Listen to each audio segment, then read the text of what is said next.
They didn't send a postcard, not even that. Not even the smallest, cheapest thing. I checked the mailbox 3 times, as if a miracle might have gotten delayed between my porch and the corner postbox. But no, just catalogs, bills, and one flyer for a car wash I never go to.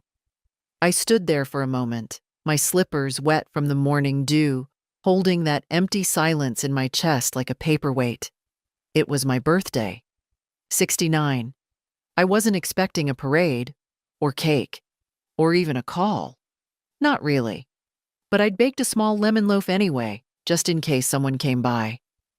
I brewed the good tea, laid out 2 cups on the kitchen table, made sure the curtains were open, the house smelled like vanilla, and I wore the blouse Lily once said made me look like a lady who writes books. By 5 o'clock, I put the second cup back in the cabinet. By 7, I'd poured myself a glass of wine I didn't enjoy and watched the lemon loaf go stale. I left the dishes. Sat in the living room with my cardigan wrapped tight around me, flipping through a photo album just to remember what it was like when my name still meant something. It was around 8 when Delia called, my neighbor across the street. Kind woman. Chatty. She's always offering to bring me leftovers from her daughter's catering gigs. She didn't know it was my birthday. Most people didn't. But she did know something else. "Oh, I saw your Michael and Evelyn at Pascal's today," she chirped. "Big table. Looked like some kind of celebration. Thought you might be there too." I blinked. "At Pascal's?" "Mm-hmm. The fancy one with the patio. Michael had a jacket on even. And your Evelyn wore that green dress. You know, the one with the buttons up the back." I waved, but they didn't see me. She kept talking, but I stopped listening. I could picture it too clearly. Michael, my son, raising a glass. Evelyn, my daughter, laughing too loudly. Their spouses, their kids, maybe even a waiter with a sparkler jammed into a cake. Just not me. I thanked Delia and hung up soon after. I sat there, the quiet pressing in like a second skin. Not angry. Not yet. Just hollowed out. I looked around my house. The walls, the photos, the furniture I'd bought with the severance from the library job. My hands had paid for all of it. My hands and my back and my time. Michael's house. The down payment came from me. Evelyn's car, that sleek hybrid she said she needed for work. I wrote the check. Lily's summer camp. Jonah's braces. The roof repair. The deposit for the new office space Evelyn never actually opened. All of it. Quietly. Steadily. Without a fuss. I never asked for thanks. I never asked for much of anything. But a postcard? A phone call? A, "Hey, Mom, we're thinking of you"? Was that too expensive? I stood up and went to the sideboard, where I kept the little things no one ever asks about. Check stubs, receipts, notarized documents. A whole drawer full of history they'd prefer to forget. I pulled it open and stared at the folders, at the neat labels I'd made on rainy afternoons. And then, without really planning to, I whispered, "They forgot who this house belongs to." It wasn't a threat. Not yet. Just a fact. One they'd buried so deep under years of entitlement, they didn't even feel the ground shake anymore. But maybe they should. Maybe it's time they felt the floor give way a little. I closed the drawer, slowly, quietly, like closing a chapter before opening the next. And I whispered again, to no one in particular. Not even a postcard. The house was quiet. The kind of quiet that doesn't soothe but weighs. I sat at the dining room table the next morning, a cup of weak coffee untouched beside me, and opened the gray folder marked Family Expenses. I hadn't looked through it in over a year. There hadn't been a reason. Back then, I still believed a mother's help didn't need tracking. The papers inside were stacked neatly: receipts, printouts, copies of bank transfers. I'd labeled each one with a date and a short note. It was a habit from my years at the library, cataloging the important, the forgotten, the fragile. I started reading. March 2014, $27,500 wire transfer to Michael Hartwell. Down payment, 3BR house. I remembered how he'd cried on the phone, saying the bank wouldn't give them the rate unless he brought a bigger chunk. "Just a loan, Mom," he'd said. "I'll pay you back with interest." I never asked. October 2015, $3,600 to Evelyn Hartwell. Tuition for executive coaching course. She had big dreams of starting a consulting business. Wanted to quit her office job. She took the course. The business never opened. I paid for the course and bought her a congratulatory mug that read, "Boss Lady." She never used it. February 2017, $5,000.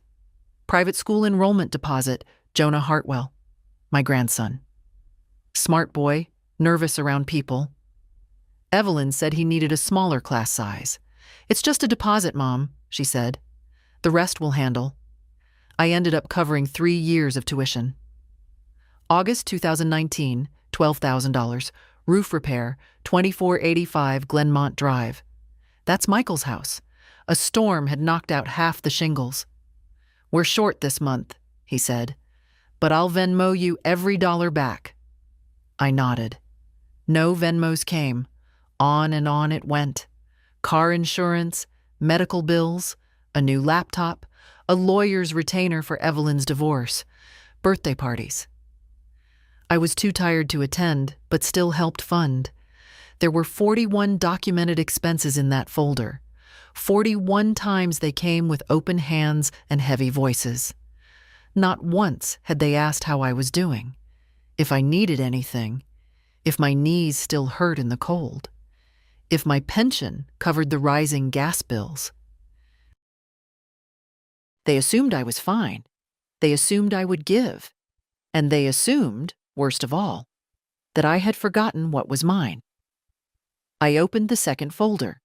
This one was labeled legal, property, deeds, titles, account ownerships. One by one, I reviewed them. The deed to Michael's house? In my name. I'd insisted on that. He had poor credit back then, and I said I'd co-sign, but the paperwork made me sole owner. "Just temporary," he'd promised. "We'll change it later." They never did. Evelyn's car? Purchased under my name. To get a better rate, the salesman had said. I'd paid in full. She kept the keys. I kept the liability. I flipped to the last page. My investment account, a tidy sum I'd built from selling the rental cottage my husband left me. It was meant to carry me through my later years, quietly and with dignity. A sticky note fluttered out. Evelyn's handwriting. "Can we tap into this if things get tight? Just until the new year?" I stared at it for a long time. They hadn't even asked me, just assumed. That's what this all was. Assumption built like scaffolding on my silence. My silence had been the green light, the blank check. And I'd signed it over and over because I thought love was proved by giving. I put the folders away. My hands were steady. For the first time in a long while, I wasn't confused. I wasn't wounded. I was clear. They weren't evil, just careless. And I'd allowed it. But that time was over. I walked to the window and looked out at the frostbitten lawn, the maple tree I'd planted when Michael was born. It used to be taller than the roofline. Now it was crooked, its limbs too thin, neglected, like me. I didn't need revenge.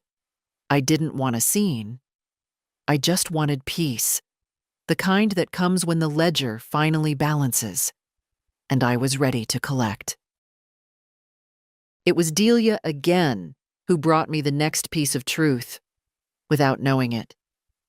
She stopped by in the afternoon, a Tupperware in one hand, her keys jingling in the other. "Leftover cobbler," she said with a wink. "Don't let me take it back. It's got your name written all over it." I smiled, genuinely. "You're spoiling me." She waved it off. "You spoil yourself, honey. You've earned it. Besides, you might need the sugar for what I heard this morning." My stomach tightened. I leaned against the counter. "What did you hear?" Delia lowered her voice like we were two girls gossiping over boys in church. "At the hair salon, Fran said she overheard Michael talking to someone on the phone in the parking lot. Sounded serious. He was saying something about getting the house sorted before the summer. Said you'd probably agree if it was presented properly." I blinked. "My house?" "Well, that's what Fran assumed," Delia said. "You're the only one he's got who owns anything with a picket fence. And she said he sounded strategic, not warm." I thanked her, took the cobbler, and promised to return the container, even though we both knew I wouldn't. After she left, I sat down at the kitchen table, the silence crackling in the air. He was making plans. Without me. Of course he was. I thought of the time, a year ago, when he'd casually said, "Have you ever thought of downsizing, Mom? That big house must be a lot." He'd phrased it like concern, but his eyes had flicked toward the mantel, toward the key bowl, toward the hallway closet I kept locked. I'd smiled, told him I liked my space. But now it was clear. That wasn't a question. It was step one in a plan. I opened my laptop, slow, reliable thing, bought on discount 5 years ago, and pulled up the email folder where I saved all the practical conversations with Michael and Evelyn. There it was. Subject: quick question about estate stuff. From Michael Hartwell to Virginia Hartwell. Date March 12th, last year. "Hey, Mom, just wondering if you've thought about setting up a living trust or getting your affairs in order. Not that anything's wrong, God forbid. Just want to make sure we don't have to deal with messy paperwork later. Might be good to talk to someone about transferring title stuff now, while things are calm. Let me know if you want help setting that up." Help. I'd replied with a polite brush-off. He hadn't asked again, not directly. But apparently he'd kept talking. To agents, to friends, maybe even to lawyers. About my house. I clicked open another folder, one I hadn't needed in years. Estate planning. The will, written when I turned 60, sat there like a dusty photograph. Outdated. Back then, I'd divided everything equally. Michael, Evelyn, a little for the grandkids. I looked at it now and felt nothing. I stood and walked to the living room, sat on the edge of the armchair, and stared at the photo of my late husband, Will. He was grinning, squinting into the sun, holding baby Michael like he weighed nothing. He'd have seen through this. Will didn't trust charm. He trusted actions. "They're not bad people," I said aloud. "But they've started to treat me like furniture. Something useful. Silent." The silence didn't answer. But I knew what came next. I wasn't going to be their silent asset anymore. Not the shadow in the corner. Not the signature they needed on papers. If they wanted to make plans, I'd make mine too. And mine would not include being quietly erased from my own life.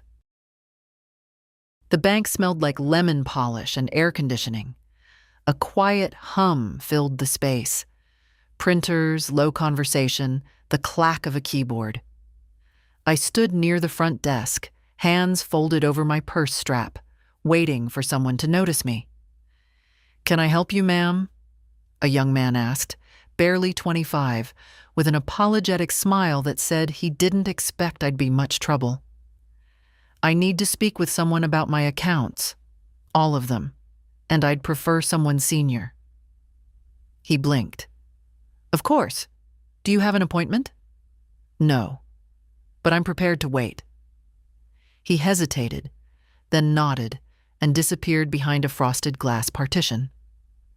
I sat in one of the firm lobby chairs and glanced around. The people who came in after me, a woman with a stroller, a suited man on Bluetooth, were ushered in quickly. 10 minutes passed, then 15. I didn't mind. Eventually, a woman in her 40s appeared. Blazer, neat bob, efficient but not cold. Mrs. Hartwell, I'm Claire. Why don't you come with me? Her office was small but tidy. She offered water. I declined. Once we sat, she opened her laptop and smiled politely. What can I assist you with today? I opened my folder, laid out 4 documents. I need to revoke 2 powers of attorney, cancel all standing automatic transfers from my personal accounts, and I'd like to start the process of creating a private trust. Claire's fingers paused above the keyboard. I see.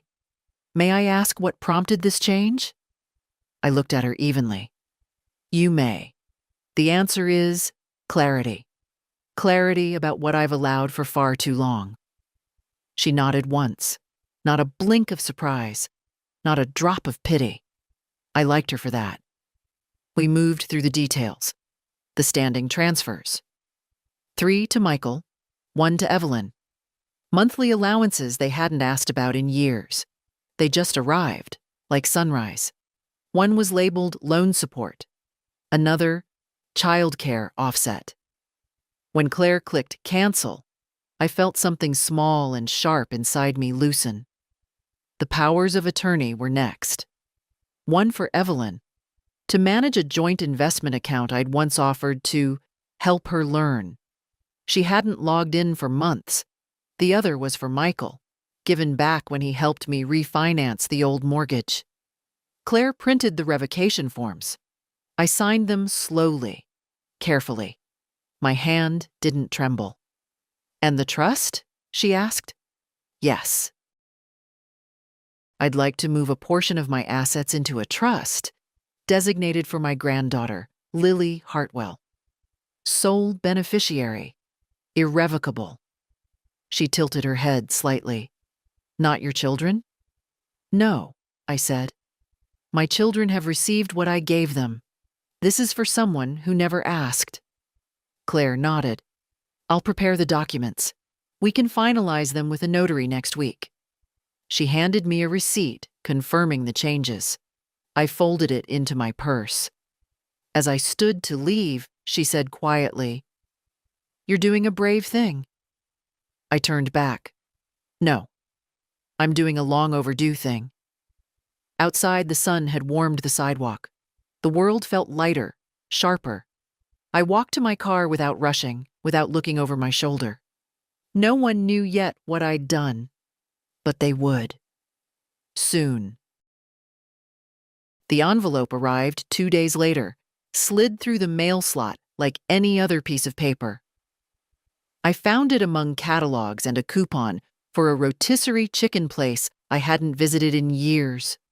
The return address was from a law office uptown. My first thought was, already? Inside was a letter, neatly typed on thick paper that smelled faintly of toner. I read it once. Then again. It was from Michael's attorney, or at least someone claiming to represent his financial interests. The language was formal but familiar, the kind of politeness that sharpens rather than softens. Dear Mrs. Hartwell, we are writing on behalf of Mr. Michael Hartwell regarding the Glenmont Drive property. As per recent discussions between Mr. Hartwell and a prospective buyer, we kindly request your consent to initiate the title transfer process. I stopped reading. Prospective buyer. He wasn't even waiting to ask anymore. There had been no call, no knock on the door, just this, a letter, sent like I was a minor speed bump on his road to equity. The Glenmont Drive house, my name on the deed, my money that bought it. And yet, in his mind, his mouth, his world, it was his? I folded the letter slowly, set it on the table beside my tea, and for a moment I didn't feel angry. I felt amazed, the audacity, the entitlement, the quiet assumption that I was a piece of furniture to be moved, a box to be checked, a relic to be managed. I stood and walked to the window. Outside, the magnolia tree was shedding its last flowers, white petals scattered across the lawn like pieces of broken china. It made me think of the last dinner we'd had together, maybe 9 months ago. Evelyn had brought a new wine. Michael had spent half the meal scrolling on his phone.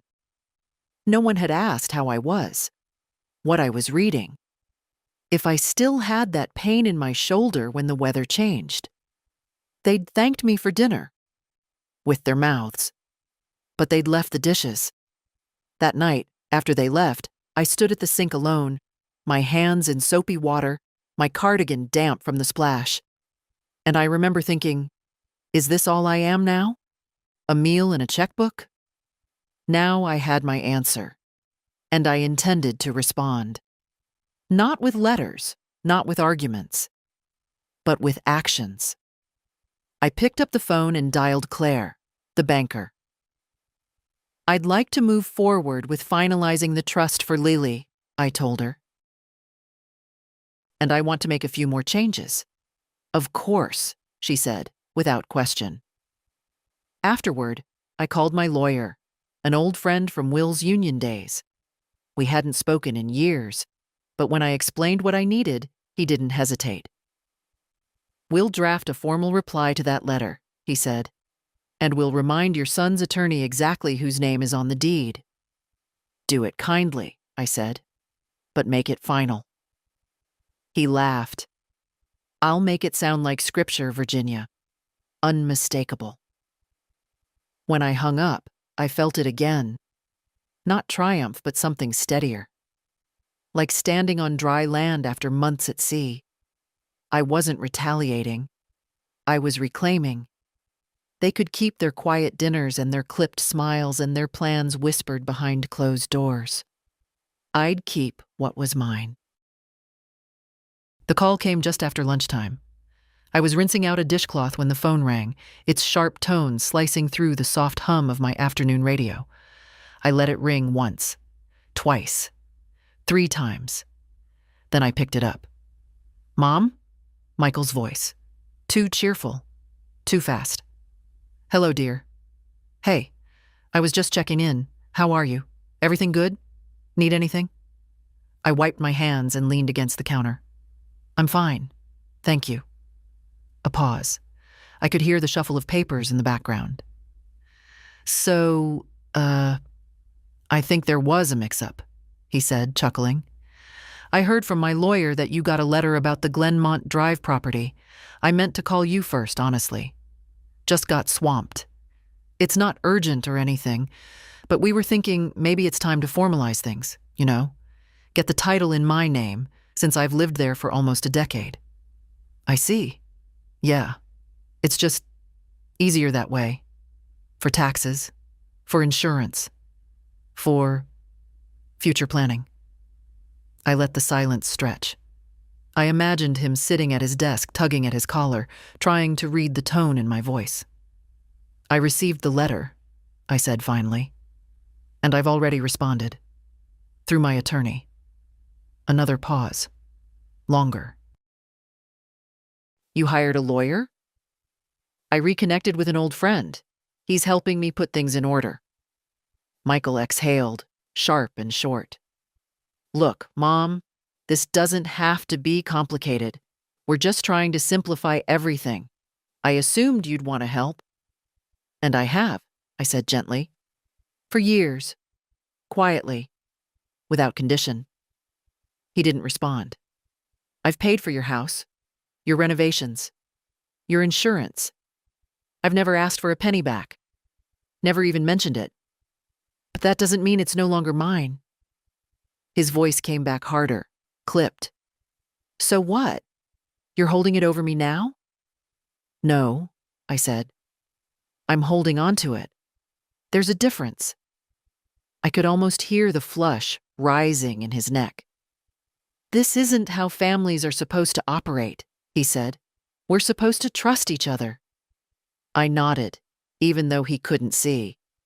I agree. But trust goes both ways, Michael. And lately, you've been making plans without me. Plans that assumed I was either too old or too passive to notice. That's not fair, he snapped. No, I said quietly. It's not. And that's the point. For a moment, there was nothing but breathing on the line.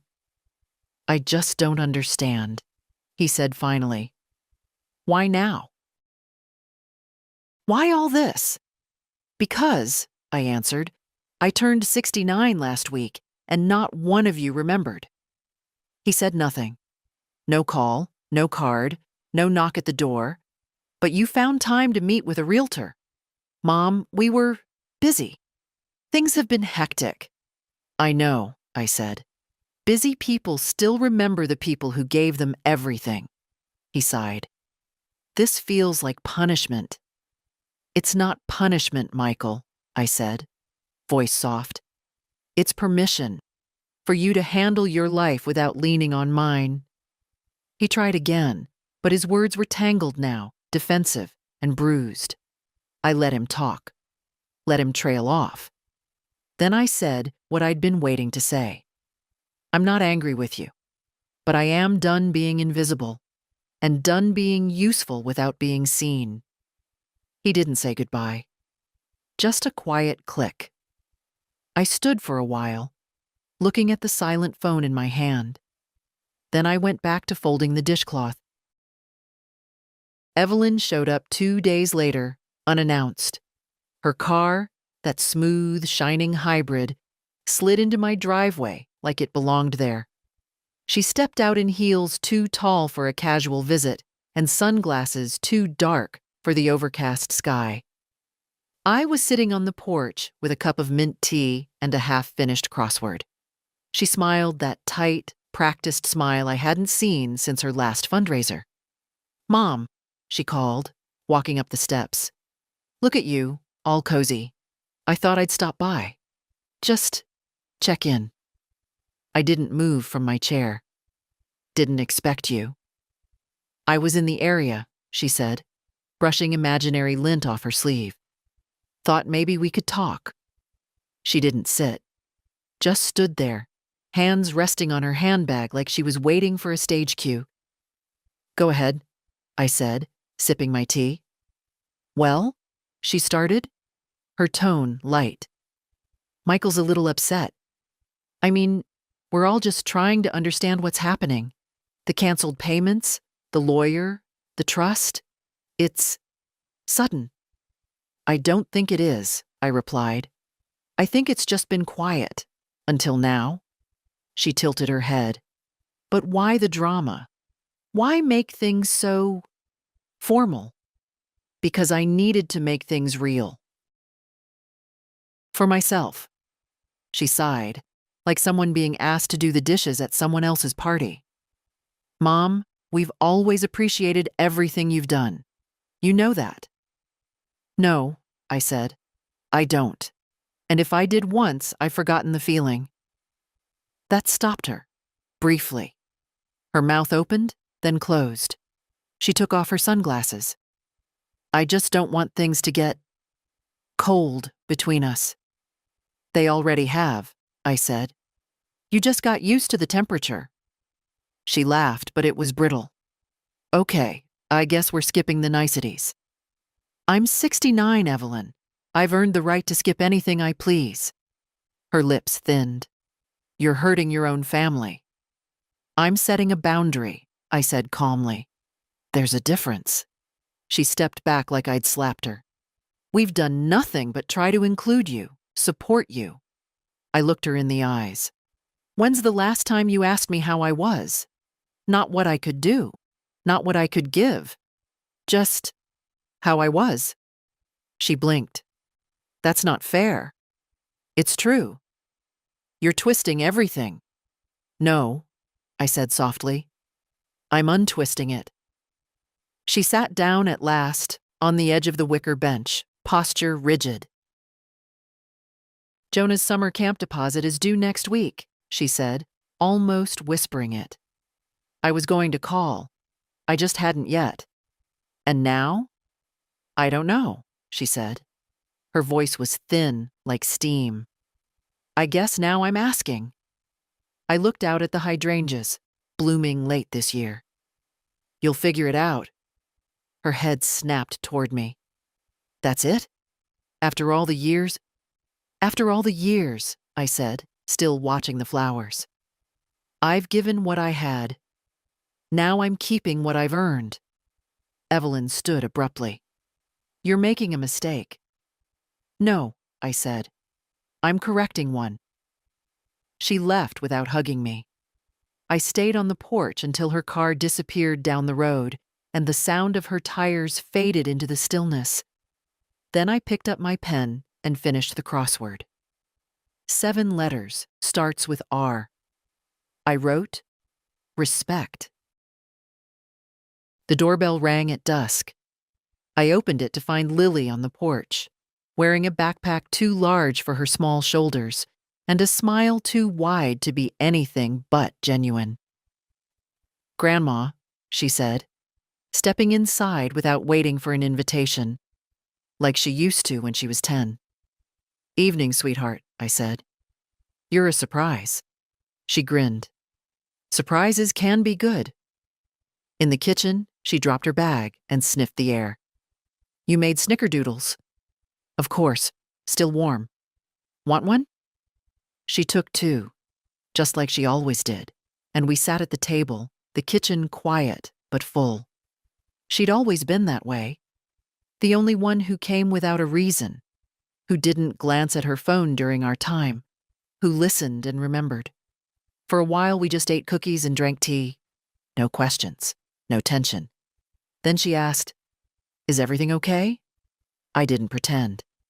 "Things are changing, and not everyone likes change." She nodded. "I figured. Mom's been twitchy.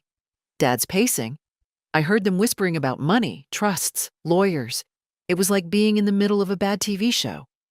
"I'm sorry," I said. She shook her head. "Don't be. I know how they are. I've known for a long time." That stopped me. She broke her cookie in half, crumbs spilling onto her jeans. "I love them, but I see what they do. How they talk to you. The things they assume. I used to think that's just how families work. That we grow up and get busy and forget things. And now? Now I think you're the only one who didn't forget who you are." I looked at her. Really looked. 17 years old. Fierce and soft at once. More like me than either of her parents would admit. "I'm proud of you," I said quietly. She blushed. "Grandma, I'm just eating cookies." "No, you came. That's more than most." She smiled and looked down, brushing a crumb from the table. Then, her voice small. "Can I ask you something?" "Of course.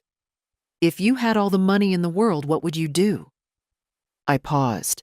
No one had asked me that before, not without strings. "I'd buy a ticket to the sea," I said slowly. "I've never seen it, you know. Never touched salt water. Will used to talk about it, but we never made it past the county line." Lily leaned forward, eyes wide. "You've never seen the ocean?" "Not once." She looked at me like I'd confessed a secret crime. "Then that's what we'll do. Someday." I smiled. "Someday?" "When I get my driver's license," she said seriously. "I'll save up for gas, we'll pack snacks, and we'll go." I didn't say anything. I couldn't. There was something caught in my throat that felt older than memory. She reached across the table and took my hand. "I want to see it with you. First time, both of us." In that moment, I didn't care about canceled checks or unsigned deeds. I didn't care about silence or shame or letters from lawyers. All I cared about was the hand in mine, warm and sure, and the promise in her voice that said I hadn't been forgotten. Not by everyone. Maybe love, real love, doesn't ask. It notices. And it stays. The storm didn't come with rain. It came with voicemail. First one, then 3, then 7, back to back, each one tighter than the last. Michael, Evelyn, even Evelyn's husband, who never once called me in 10 years without a holiday involved. By the end of the day, my phone looked like a switchboard. Missed calls, unread messages, one email titled, all in caps, "Please call me now, urgent." I didn't. Instead, I turned off the phone and made lentil soup. Chopped carrots. Let the broth simmer. Lit the little candle on the windowsill that Lily made for me in 2nd grade. It smelled like lavender and childhood. I let the silence settle around me like a quilt. It wasn't until morning that the knock came. Loud, fast, impatient. I didn't rush. I dried my hands, adjusted my cardigan, and opened the door. Michael stood there, jaw tight, wearing a dress shirt he hadn't bothered to tuck in. "We need to talk." "Good morning to you too," he exhaled. "Can I come in?" I stepped aside. He didn't sit. Just stood in the middle of the living room, pacing slightly, like he wasn't sure which foot to put his weight on. "Everything's unraveling," he said. "Do you even understand what you've done?" I raised an eyebrow. "Enlighten me." "The house payments didn't go through. The tax transfer bounced. The trust—" He stopped himself. "You've frozen everything." "No," I said calmly. "I've reclaimed everything." He stared at me. "This isn't just about the birthday, is it?" "No, Michael. This is about the decade before it." He ran a hand through his hair. "So that's it? You just cut us off? Me, Evelyn, the kids?" "I haven't cut off anyone," I said. "I've simply removed myself as the automatic solution to every problem." He laughed bitterly. "Unbelievable. We're your children." "And I've been your mother," I replied. "In every way that counts. But I didn't sign up to be your contingency plan." "This is about power," he snapped. "You want to control us." "No," I said softly. "I want to stop being controlled." He opened his mouth, then closed it again. Behind the frustration in his eyes, I saw something else. Panic. Real, rising panic. "You have no idea what kind of trouble you've started," he said finally. "Evelyn's furious. Jonah's tuition is no longer my responsibility," I said. "Neither is your mortgage, or your car, or Evelyn's office space that doesn't exist." His face darkened. "I'm not punishing you, Michael. I'm freeing you to be exactly who you say you are, self-made, independent, capable." He clenched his fists. "This is going to ruin us." "No," I said. "This is going to reveal you." He looked at me then, really looked, and for a moment I wondered if he saw me clearly for the first time in years. Not just as a quiet shadow with a checkbook, but as a woman, as his mother, as someone who'd carried, fed, protected, and paid. He didn't say thank you. Of course he didn't. Instead, he turned and walked out the door. I closed it behind him, locked it, and sat down at the kitchen table, still warm from morning light.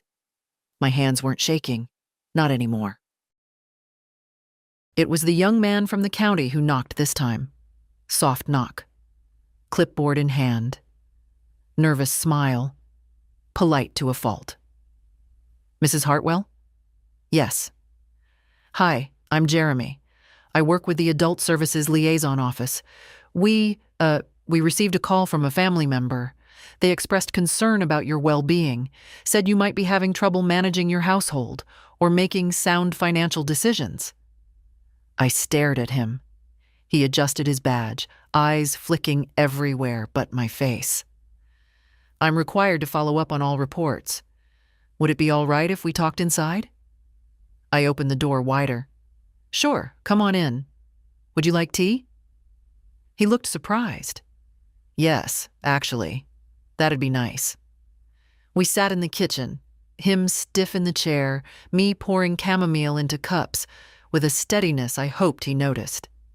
I set the tea in front of him and waited. He cleared his throat. So, this is routine. You understand. We just want to make sure everything's okay. Of course, I said.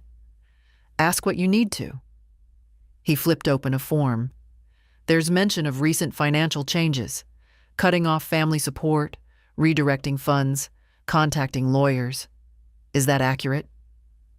Every word. He blinked. And were those decisions made independently? Yes.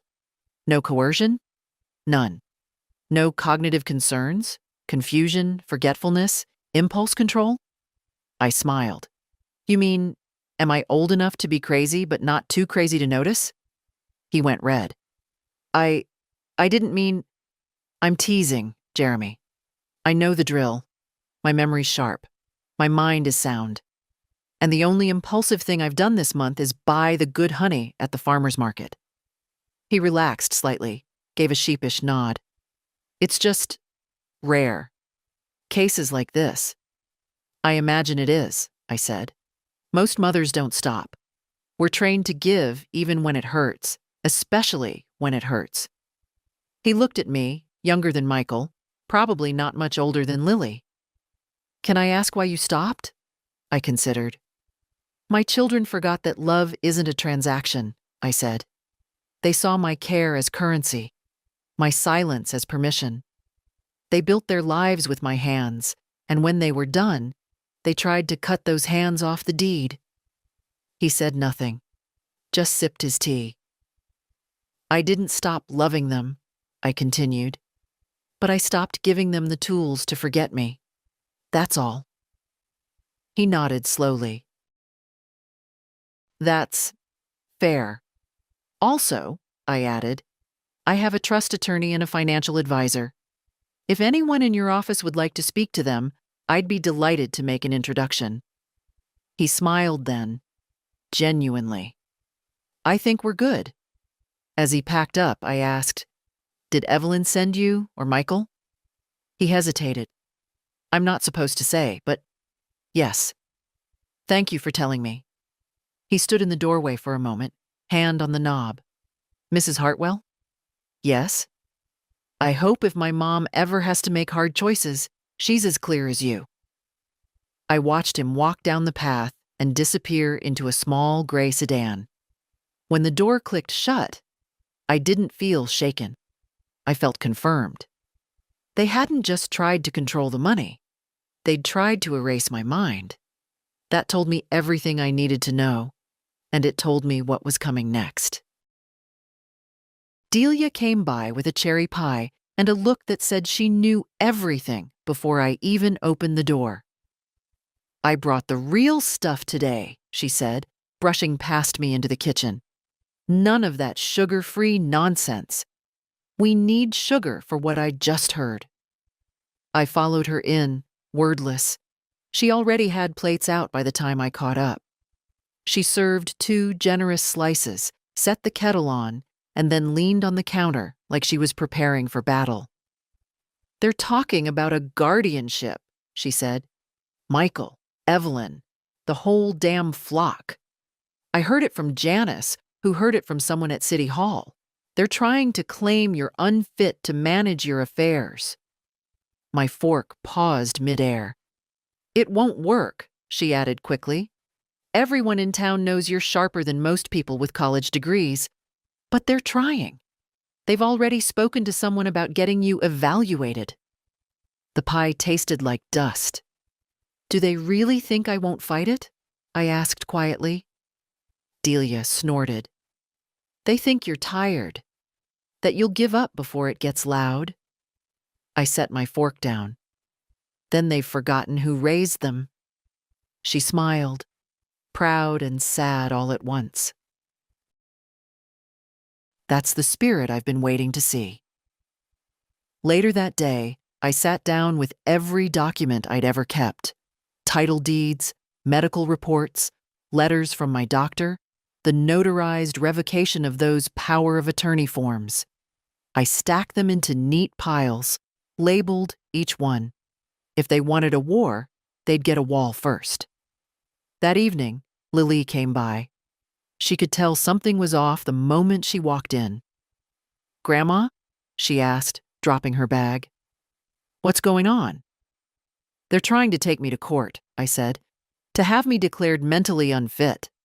Her face paled. "No, no way. They're calling it protective custody." "Protective of what? Their access to your bank account?" I didn't answer. I didn't have to.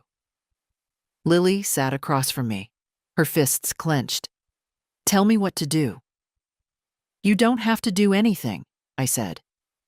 "But if you ever need to testify about my memory, I hope you'll remember the day we made snickerdoodles and you told me about the sea." She nodded. "I'll remember everything." I smiled. After she left, I sat at the kitchen table and reread a letter Will had written me once, tucked between 2 pages of a gardening book. His handwriting was shaky even then. "Ginny," he wrote, "don't ever let people take you for weak just because you're quiet. You are the foundation of this family, and if the house forgets the ground it stands on, let it fall." That night, I slept with the letter under my pillow. I wasn't scared. I was ready. Let them file what they wanted. Let them talk. They would finally learn that quiet wasn't the same as powerless, and that kindness, true kindness, doesn't make you small. It makes you the one they'll never see coming. Claire called me first thing in the morning. Her voice was calm, as always, but I could hear the undercurrent of urgency.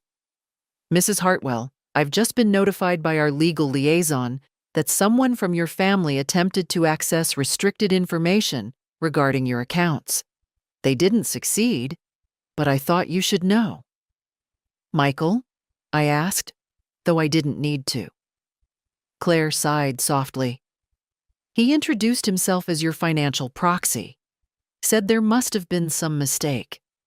Our team, of course, didn't release anything, but we're tightening the permissions." "Thank you," I said, "for keeping your eyes open." She hesitated. "Would you like us to assign a private flag to your file? It limits internal access, even within the bank." "Yes," I said. "That would be wise." As I ended the call, something settled in my chest. Not fear, not anger. Just clarity. Their desperation was growing. They were reaching, scrambling, testing for cracks in the armor I had spent weeks rebuilding. I pulled out the folder marked Lily in bold block letters, handwritten with a black marker I hadn't touched since Will passed. Inside were the updated documents. The trust was active. The account funded. The terms airtight. Everything I had left, everything I chose to give, it was hers now, not Evelyn's, not Michael's, not anyone's who thought of me as an expired investment. I made one final call to my attorney. "I'm ready," I said. "Let's sign." Francis Whitby was as punctual as ever. He arrived on my porch just before noon, briefcase in hand, tie slightly askew from the wind. "I had a feeling you'd make it official today," he said as I let him in. "Your son's lawyer has already called twice this morning. They want a meeting, desperately." "I bet they do," I said, setting out 2 cups of coffee. "But I'm not interested in negotiations." Francis smiled. "Good, because everything's in place. Once you sign here," he tapped the first document, "the trust becomes irrevocable. Lily will have full access when she turns 25 and limited access for education and living expenses until then. You retain control until your death, unless otherwise stipulated." I nodded. He slid the rest of the forms across the table. Power of medical attorney, revoked from Evelyn. Financial authorization, permanently closed. House deed, clarified, reaffirmed in my name with clear directives in my will. And the will itself, a clean page, a new story. I signed everything, no hesitation. After he left, I called Lily. She answered on the first ring. "Grandma?" "I did it," I said. "It's done. The trust is set up. Everything is clear now. It's all yours. One day." She didn't speak at first. Then, her voice trembling, she whispered, "Why me?" "Because," I said, "you never asked, and because you saw me." I heard her crying softly. "I'll take care of it. I promise. I'll take care of you." "I know you will," I said. "But that's not the promise I need." "What do you need then?" "Take care of yourself," I said. "Don't let anyone treat you like a convenience. And when you're older, remember that love without respect is just dependence in disguise." That evening, the house felt different. Not larger, not emptier, just mine. For the first time in years, I set the dining table for one and made my favorite meal: roasted squash, buttered rice, and a glass of white wine. Not to host, not to serve, but to enjoy. My phone buzzed 3 times during dinner. Michael, Evelyn, an unknown number. I let them buzz. The pie from Delia was still in the fridge. I cut a slice and brought it out to the porch, where the sun was sinking behind the oaks, casting gold across the grass. I took a bite. It tasted like certainty and freedom. They came together this time, Michael and Evelyn, like they'd rehearsed the visit. Synchronized silence, matching coats, faces carefully composed. No shouting, no accusations. Just a quiet storm packed into tailored jackets and clipped sentences. I heard the car before I saw it. Watched them step out through the front window, take the walkway with the weight of a funeral procession. I didn't move to greet them. I waited at the kitchen table, my hands folded, the documents tucked neatly beside me like armor. They didn't knock, just opened the door, like they still believed they had the right. "Mom," Evelyn said first, her voice brittle. "Virginia," Michael followed, dropping the formality he hadn't used since high school. I looked at both of them. "Tea?" "No," Michael said. "This isn't social." I nodded. "That's a shame. I made fresh." They didn't sit. They stood at the edge of the kitchen like guests who weren't sure if they were welcome. I let the silence stretch. Michael broke first. "We need to talk about the trust." "There's nothing to discuss," I said. "It's done." He paced. Evelyn stayed frozen. "You didn't even tell us," he said. "You moved assets. You changed the will. You've given everything to Lily." "Not everything," I said. "I kept what I need, and I gave what I wanted. But she's a child. She's 17. She doesn't know what to do with money. She's not your concern." Evelyn finally spoke, her voice tight, flat. "You're punishing us." "No," I said. "I'm protecting myself and my peace. That's not the same." "You've humiliated us," Michael snapped. "People are talking." "Then perhaps you should have behaved better." He stepped forward, towering over me. Not in height, but in presence, in pressure. "We took care of you," he said. "We tried." "You used me," I said softly.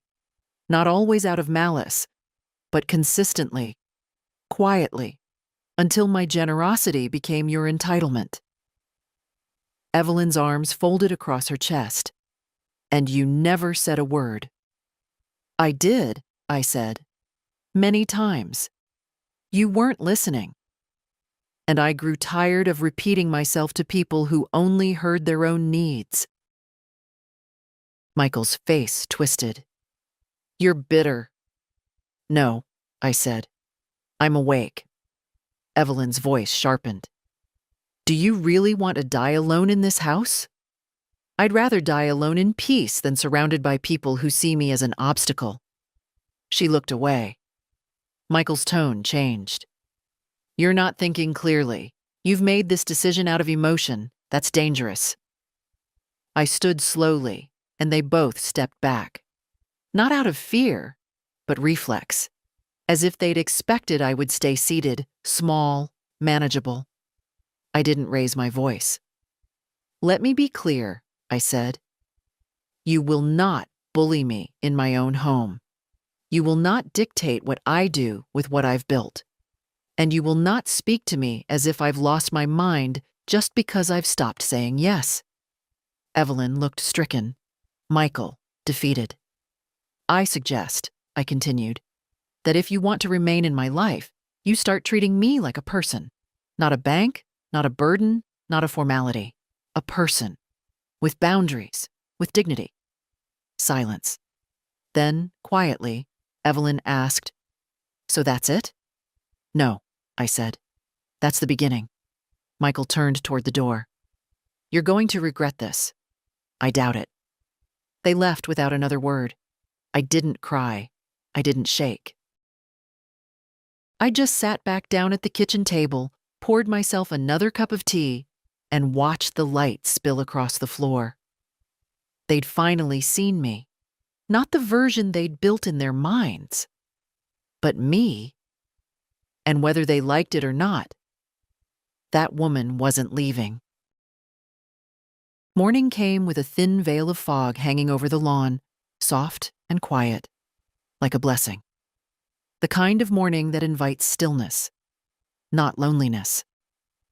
I sat on the porch with my tea, a blanket around my shoulders, watching the world slowly become visible again. No calls, no knocks, just birdsong and the occasional creak of the wooden steps beneath my chair. I didn't miss the noise. Not anymore. Around 9, my phone buzzed once. A text from Lily. "Can we go to the bookstore today? I want to get you something." I smiled. "Of course, sweetheart. Let's." She arrived half an hour later, hair pulled up messily, face flushed from the autumn wind. She wore a denim jacket that had once been Evelyn's. I recognized the missing button, and carried a canvas tote covered in pins. "Hi," she said, grinning. "You look warm." "I am," I said. "And you look like you have opinions about poetry." She laughed. "Maybe I do." We drove with the windows cracked just enough to smell the air. Wood smoke, leaves, something faintly citrus from her perfume. She sang softly to the radio, and I let her voice fill the space where worry used to live. At the bookstore, she led me through every aisle. Picked up books and read me the first lines. Asked which covers I liked best. Pointed out titles she thought sounded like you. We left with 2 novels, 1 cookbook, and a used map of the Atlantic coast. "This," she said, holding up the map, "is for planning." "Planning what?" She gave me a look. "You know what?" Afterward, we stopped for soup and bread. She ordered tomato basil for me without asking, and it made me want to cry. "How do you know I still like that?" "You always get it when it's gray outside." That was all. No fanfare, no performance, just quiet attention. A kind of love that noticed without needing thanks. We sat by the window, dipping bread into our bowls, letting the warmth of the meal and each other settle in. She looked at me suddenly, serious. "Do you think they'll ever get it? Mom and Uncle Mike?" I took a moment. "Maybe," I said. "When something happens that forces them to. Or maybe never. Some people confuse access with affection. They think having a key to your house means they understand your heart." She nodded. That's sad. It is, but it's not mine to fix. She stirred her soup. I want to be better. You already are, I said. Back at home, she helped me carry the books inside, then lingered by the doorway. Do you think, she asked, we could go to the sea? Soon?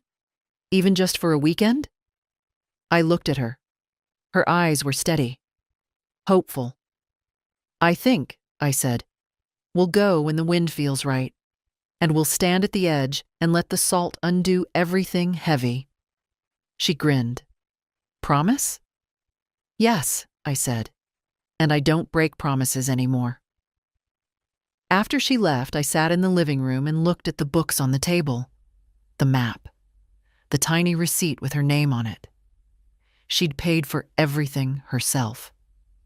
I thought of the years behind me, the ones that tried to empty me, the ones I survived anyway, and I knew, with a quiet certainty, I hadn't lost a family. I'd found the part of it that remembered how to stay.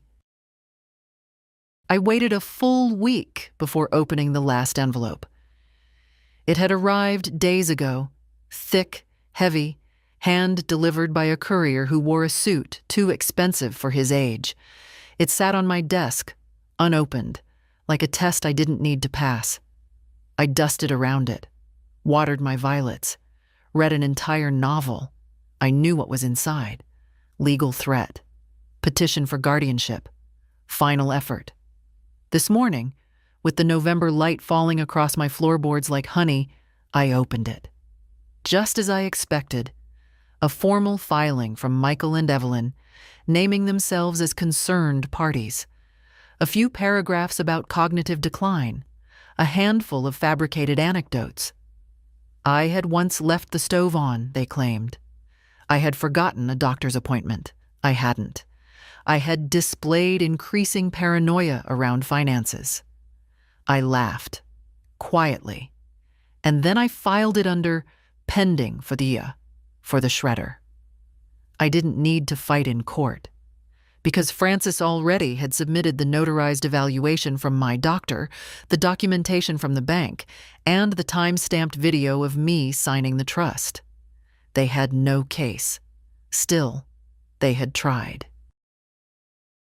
I suppose when you build a ladder out of someone else's silence, it's a shock when the ground pulls away. That afternoon, I took Lily for a drive. We didn't tell anyone. We just got in the car, her hair up in a messy braid, her playlist humming low through the speakers. The map she'd bought sat folded between us like a promise. We drove south until the air warmed slightly, until the trees turned thinner and the smell of pine gave way to brine. And then, just before sunset, we reached it. The sea. I had imagined it 100 times, 1,000, but nothing prepared me for the sound, the breath of it, the pull. It was like standing at the edge of something ancient and being welcomed like it had been waiting just for you. Lily took my hand, and we stepped into the sand together. I rolled up my trousers, took off my shoes. The water was cold, wild, perfect. We stood ankle deep, the tide licking at our feet, the wind in our faces. I didn't speak. I didn't need to. For the first time in decades, I felt fully inside my own life. Not watching, not waiting, living. That night, in a small motel with salty sheets and a humming heater, Lily fell asleep with a paperback still open on her chest.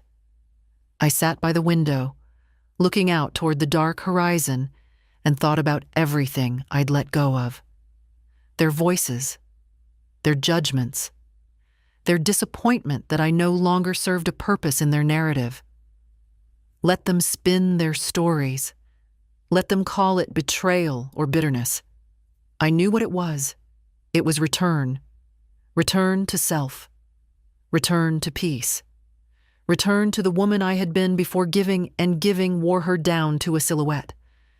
And maybe that's all we're really meant to do at the end. Not punish, not explain, but return. In the morning, I wrote 2 letters. One to the court, declining the mediation hearing with dignity and finality. The other to myself, dated 10 years ahead.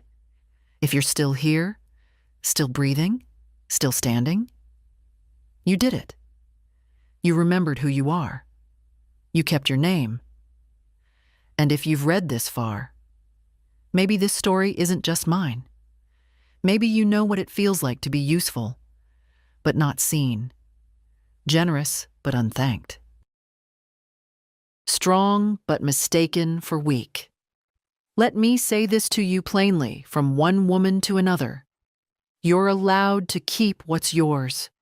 You're allowed to speak up when it costs you. And you're allowed to live the rest of your life as though you matter.